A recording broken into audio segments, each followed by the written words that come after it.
బిడ్డింగ్‌లో లేదు బిడ్డింగ్‌లో ఒకవేళ ముందుకొస్తే ఆ ఆ కంపెనీకి నిజంగా అర్హత ఉందా లేదా? ఎక్కడి నుంచి ఈళ్ళు ఆ ఇంగ్రీడియెంట్స్‌ని ప్రొక్యూర్ చేస్తున్నారు? ఆ ఘీని తయారు చేస్తున్నారు? ఎట్లా తయారు చేస్తున్నారు అనే చెక్ కూడా ఉంది. ఊరినే కేవలం ఆరోపణలు చేయడం కాదు. అనేక ఆహ్, అనేక అనేక క్వాలిఫికేషన్స్ అంటే అనేక అర్హతల తర్వాతనే ఆ ఇంగ్రీడియెంట్స్ ఆ గేట్ దాటుతాయి. జగన్మోహన్ రెడ్డి గారు ఇందాక ప్రెస్ మీట్‌లో ఒక మాట చెప్పారు. 12 సార్లు ఆ ఇంగ్రీడియెంట్స్ ఆ ట్యాంకర్లు 12 సార్లు డిస్క్వాలిఫై అయ్యి చంద్రబాబు నాయుడు గారి టైంలో వెనక్కి వెళ్ళినాయి. నా హయాంలో కూడా 18 సార్లు ఆ ట్యాంకర్ ఘీ ట్యాంకరు డిస్క్వాలిఫై అయ్యి వెనక్కి వెళ్ళినాయి అని చెప్పారు. మరి ఇదంతా ఏంటి? జనాల్ని ఎందుకు ఇంత కన్ఫ్యూజన్‌లో ఉంచుతున్నారు? అంటే ఇక్కడ ఒకటేనండి. ఇందాక మిత్రుడు మాట్లాడినప్పుడు కూడా స్పష్టంగా చెప్పిండ్రు. లాభం కోసం కాదు, భక్తి కోసం వాళ్ళు ఇచ్చుండొచ్చు కదా! నేనేం కాదనట్లేదు. ఇలా మా వెంకటేశ్వర స్వామి కోసము భక్తి మీద కోటాను కోట్ల రూపాయలు డొనేట్ చేస్తున్నోళ్ళు ఉన్నారు.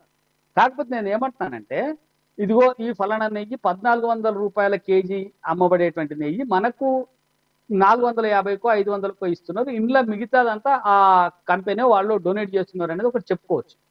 అట్లా చెప్పలే ఇక్కడ. రూ. 450 క్వాలిటీ నెయ్యే కావాలని చెప్పి వీళ్ళు తీసుకున్నారు. వేరే బిడ్డింగ్‌లో ఇది తక్కువ బిడ్డింగ్‌కి వచ్చింది కాబట్టి తీసుకున్నారు. సరే బిడ్డింగ్ విషయం పక్కకు పెడదాం. నేనేమో ఇప్పుడు మీరు చెప్పినట్టుగా బిడ్డింగ్ ఏముందండి, ఎక్కడైనా ఎవరు తక్కువ కోడ్ చేస్తే వాళ్ళకిస్తారు. అయితే అట్లా క్వాలిటీ చెక్ అనేది ఇది మత విశ్వాసాలకు, భక్తి విశ్వాసాలకు సంబంధించినటువంటి అంశం కాబట్టి దీని మీద క్వాలిటీ చెక్ చాలా తీవ్రంగా ఉండాలి. ఇప్పుడు మన ఒక్క దేవాలయమే లేదు. చాలా దేవాలయాలలో చాలా మంది భక్తులకు విశ్వాసం ఉండేటువంటి అంశాలున్నాయి. అయితే తిరుపతి అనేది ఎందుకు ప్రధానమైందంటే క్వాలిటీ చెక్ కొన్ని జరుగుతుంది అని వంద చెప్తున్నారు. హ్మ్. నేను అదే చెప్తాను. కొన్ని వందల సంవత్సరాల నుంచి తిరుపతికి పోయి లడ్డు అంటే మనం తిరుపతి లడ్డూని తీసుకునేటప్పుడు అదేదో లడ్డూలాగా తీసుకోము కదా! కాళ్ళ చెప్పులు వదిలిపెట్టి దాన్ని చేతిలోకి తీసుకొని కళ్ళకద్దుకొని తింటాం. ఎందుకు? అది స్వయంగా స్వామివారి వెంకటేశ్వర స్వామి గారికి నివేదన చేసినటువంటి ప్రసాదంగానే మనం భావిస్తాం. అంటే అంత విశ్వాసం ఉన్నటువంటి లడ్డూ తయారీలో అంతటా నిర్లక్ష్యం జరిగిందని కూడా నేను చెప్పట్లే. ఒకవేళ ఇప్పుడు ఏదో సెంట్రల్ గవర్నమెంట్‌కి సంబంధించినటువంటి ల్యాబ్ టెస్ట్‌లో నివేదిక ఏదో నేషనల్ డైరీ డెవలప్‌మెంట్‌కి సంబంధించినటువంటి ల్యాబ్ నివేదికలో వచ్చినటువంటి అంశం ఏదో ప్రైవేట్ ల్యాబ్ ఇచ్చినటువంటి అంశం కూడా కాదు. అయితే దీంట్లో నిర్లక్ష్యం వహించింది ఎవరు అనేది ముందు తేలాల. నిర్లక్ష్యం వహించింది ఎవరు? మనం స్పష్టంగా ఇయన్నీ గేట్లు సరే ఫెయిల్ అయినాయి అనుకుందాం. ఎక్కడి నుంచి వచ్చిందది? ఏ కంపెనీ అయితే ఈ నెయ్యిని సరఫరా చేసిందో, ముందైతే ఆ కంపెనీ నుంచి ఎళ్ళినప్పుడు ఆ కంపెనీ తప్పు చేసినట్టే గదా! మరి ఆ కంపెనీ నుంచి సరఫరా అయినటువంటి నెయ్యి తప్పైనప్పుడు, ప్రగాఢంగా విశ్వసించేటువంటి వెంకటేశ్వర స్వామి ప్రసాదంలో ఇలాంటి కల్తీ జరిపేటువంటి కంపెనీ ఏదైతుందో, ఆ కంపెనీ పైన వెంటనే ఎందుకు చర్యలు తీసుకోవాలి? విశ్వాసం వెంకటేశ్వర స్వామి పైన ప్రగాఢ విశ్వాసం ఉండేటువంటి చంద్రబాబు నాయుడు ఆయనను చావు నుంచి కాపాడినటువంటి వెంకటేశ్వర స్వామి చెప్పుకుంటాడు కదా తిరుమల మన ఏంది అక్కడ ఆయనకు జరిగినటువంటి ప్రమాదం నుంచి నక్సలైట్లు దాడి చేస్తే కూడా బయటపడ్డాడు కదా చంద్రబాబు నాయుడు.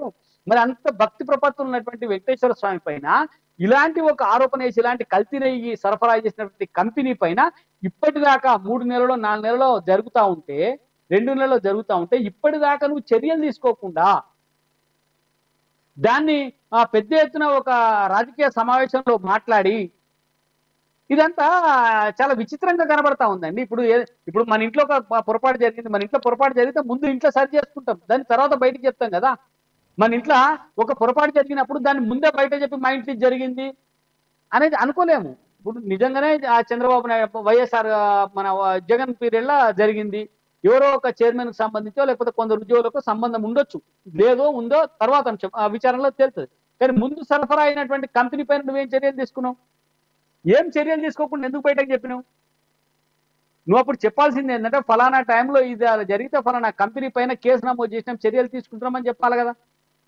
అదేది లేకుండా కేవలం నువ్వు పబ్లిసిటీ ఇప్పుడు ఒక మాట అన్నావు ఇలా ప్రపంచవ్యాప్తంగా పెద్ద ఒక ఎత్తున దుమారం జరుగుతుంది కదా! ప్రైవేట్ ఎమ్మెల్యేల సమక్షంలో మాట్లాడిన ఒక మాటని మీడియా స్వయంగా తీసుకొని ప్రచారంలోకి జనాలందరికి సమక్షంలోకి తీసుకెళ్ళిందే తప్ప ఆయన ప్రజలను ఉద్దేశించి చెప్పింది కాదు. లేదు పాలక మండలి ప్రెస్ మీట్ పెట్టి ఇదిగో ల్యాబ్ రిపోర్ట్ ఇలా వచ్చిందని చెప్పింది కాదు.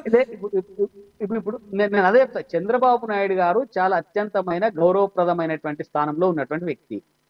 వాడు నోటి నుంచి ఒక మాట వెళ్ళిందంటే చాలా పవర్ఫుల్ ఉంటుంది. అదే చంద్రబాబు నాయుడు గాని ముఖ్యమంత్రిగా ఎవరున్నా ఆ ముఖ్యమంత్రి స్థానంలో మాట్లాడేటువంటి సందర్భంలో చాలా సమయం మనం పాటించాల్సినటువంటి అవసరం ఉన్నది. మీరు ఎమ్మెల్యేల సమావేశంలో మాట్లాడినరు. ఎమ్మెల్యేల సమావేశం అంటే అది ప్రైవేట్ ఏదో చిన్న వాళ్ళు కూర్చున్న మీటింగ్ కాదు కదా. అంత శాసనసభ్యులు అందరూ వాళ్ళ పార్టీ శాసనసభ్యులు మిగతా వాళ్ళ పార్టీ శాసనసభ్యులు అందరూ కూర్చున్నప్పుడు నువ్వు మాట్లాడినటువంటి మాట ఆ? నువ్వు దాన్ని ఎట్లా మనము పరిగణలోకి తీసుకుంటాం ఆయన ఏదో చాలా ఇండోర్ లో మాట్లాడినారనడానికి అవకాశమే లేదు కదా. ఇంకోటి మీడియా ఖచ్చితంగా మనం ముఖ్యమంత్రి గారి నోటి నుంచి వచ్చినటువంటి మాట దాన్ని ఏమంటాం మనము మన నోరు జారితే పృథ్వీ దాటుతుంది అనేది ఒక సామెత ఉంది.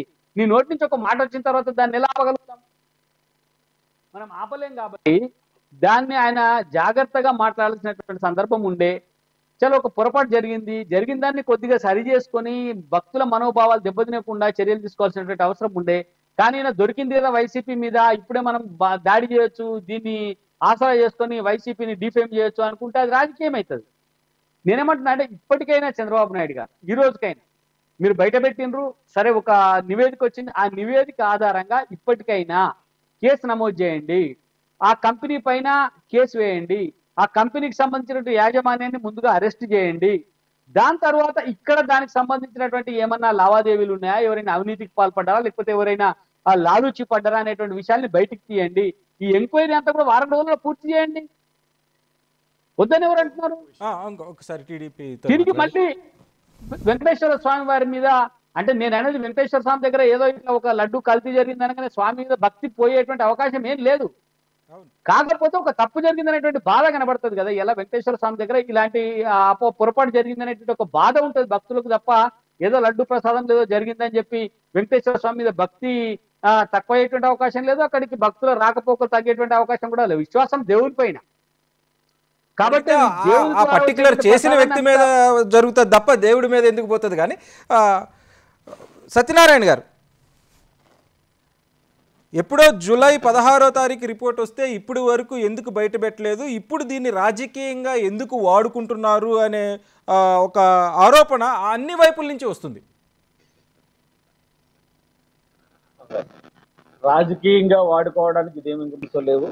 ఇంకా తర్వాత ఎన్నో పరిణామాలు ఉన్నటువంటి అవసరం ఉంది.